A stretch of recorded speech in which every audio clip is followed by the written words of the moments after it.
breath of fresh air.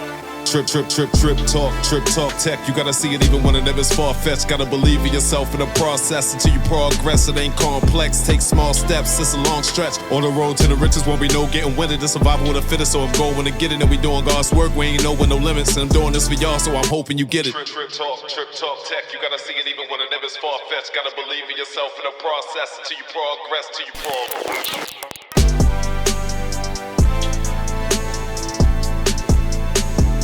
Welcome back to Tripp Talk Tech. We are here at the Rejuvenate, Elevate, and Activate retreat in Portland, Jamaica. We got a little downtime, and I was able to catch up with Kemetic Yoga Instructor extraordinaire, Miss Isheeba. What's going on? How you doing? I'm very well, thank you. It's a pleasure to be here. Welcome to the show. Now look, at Tripp Talk Tech, we love to show love to the people that are like game changers and disruptors out there. And I saw you today and yesterday and through this week, and I did a lot of yoga before, but never Kemetic yoga, and we'll get into that in the interview. But just what you do through that healing process and just helping others, that is to be commended. You should just know we salute you for that, and we thank you for your work. And just thank you for what you do. Thank you. Cool. Now, since we got that out the way, let's get right to it. Kemetic yoga. What is the difference between a Kemetic yoga versus any other type of yoga, heated yoga, or whatever these other ones that are offered out there? Well, firstly, we have to recognize Kemet as being the start, the beginning, the African origin. So we know that everything came from Africa. So this was a practice that we had that was a discipline that we practiced in Kemet. And it was a part of our first cultural civilization. And then it was taken to India and named yoga. And so everybody thinks that yoga is just Indian. But 2,000 years before it went to India, we were practicing our practice in Kemet. So that's the difference, because when you're practicing, when you're practicing with the Kemetic yoga, or it's not even actually even called yoga, to be honest, it's called Smaitawi. Smaitawi is the original name for it. Smaitawi, Smaitwai, Smaitawi. Okay. But for most parts, because to avoid big long explanation, we say yoga. We just say yoga. Got it. But it's when you come to the practice of the Kemetic, you'll see and feel the difference in terms of the energy and the power. I've done all different types of yoga: Hatha, Shivananda, Iyengar, Bikram. It just goes on. But I never felt the kind of connection and the power that I felt in a practice until I did the Kemetic. And that's when I realized that is like the original blueprint to the universe, where you just plug yourself in and it's just all there. Wow. Now, they kind of, to piggyback on what you just said, as far as that, being kind of the yoga of the universe, what does it mean to you to be a part of this retreat? And, not only, a part, but being an instructor, helping us, through some of these, spiritual type rituals, or even the Kemetic rituals. How does that make you feel, and to be here to do that?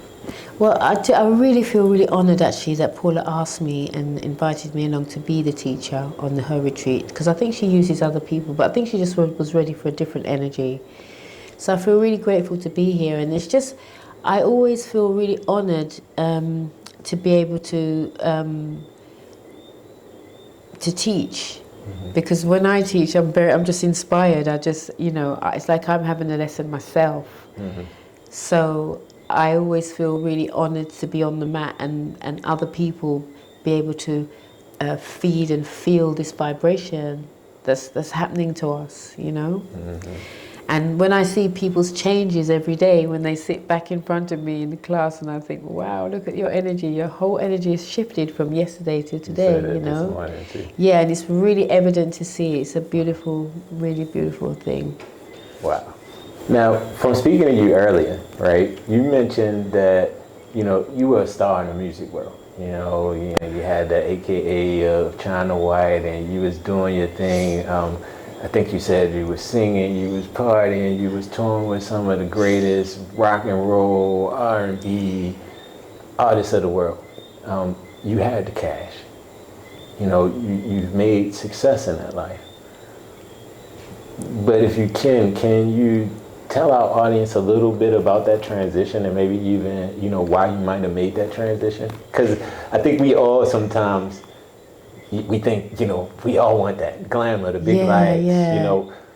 What did you see, or what happened to made you say, hey, hold up, you know, I might need a different path? Well, I mean, yeah, just at first flying around on private jets and having a limousine to pick you up and take you everywhere, and you know, you have all the, you know, you're sponsored by Giorgio Armani, and you know, at first it all appears to be really amazing. It's like, wow, this is my life, and wow, and you know, I'm getting to go to your A-listers parties, and I stay in the Four Seasons, and I'm touring around the world, and I'm, you know, at first it is fantastic.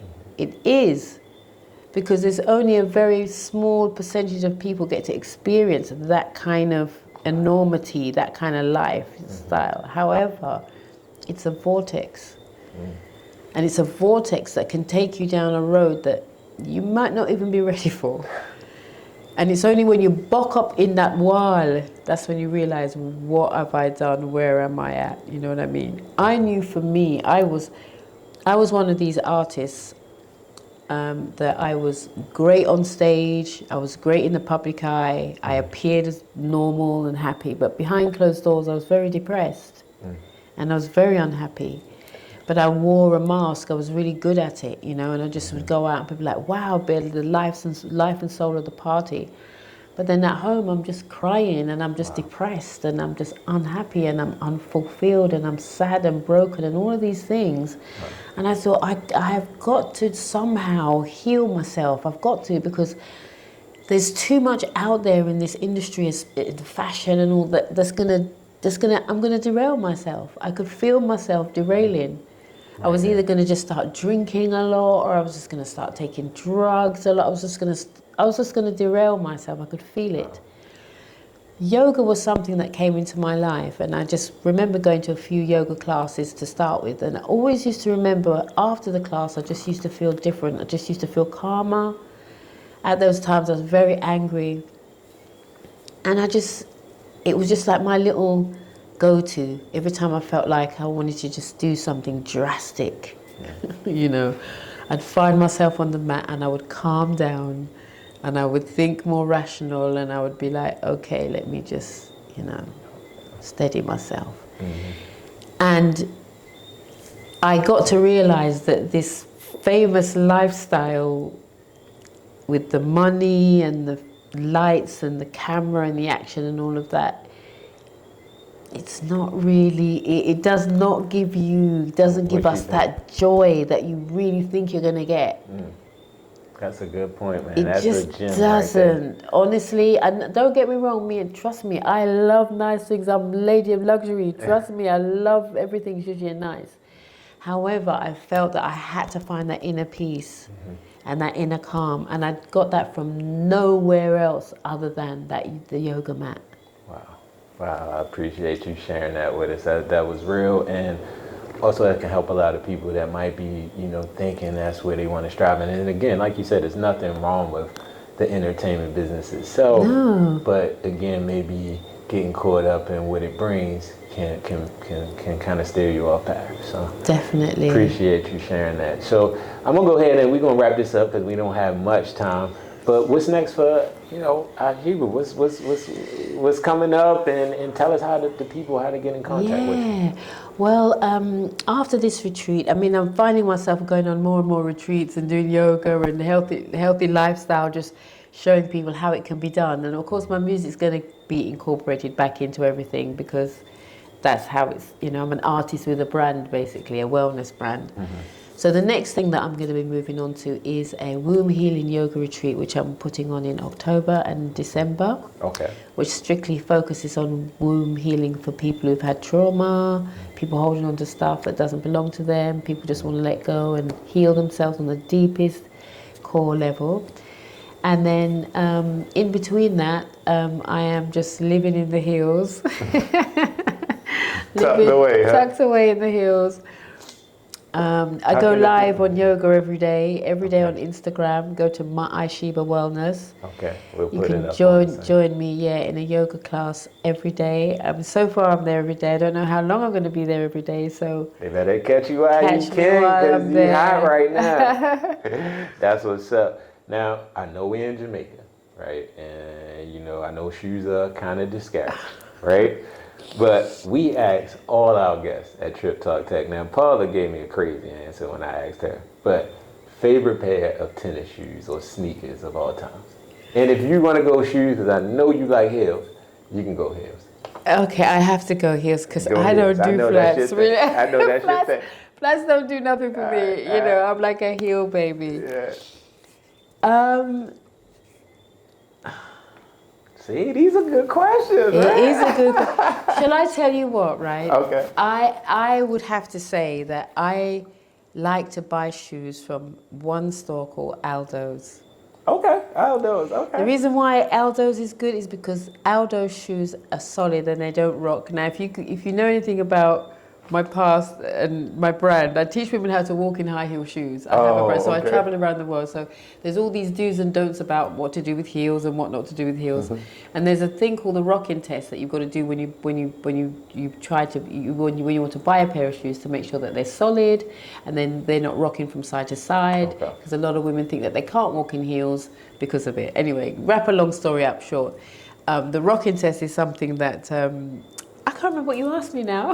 The favorite pair of shoes. You said Aldo's. Yeah, Aldo's. I always found that 9 out of 10 of their shoes were solid. Oh, so if you like heels, get solid shoes from Aldo's. I mean, that's what I can look say at for that now. gym. Look, nobody was expecting that. You could put all the women on the map. Look, if y'all want heels, go to Aldo's. They make them right. 9 out of 10. We ain't going to give you 10 out of 10. I would say that, yeah. Isheeba, it has been a pleasure. I appreciate you for taking the time this week. I know you've been very busy. Again, I appreciate just the work you put in for all of us, with all of us. It's been a great healing experience.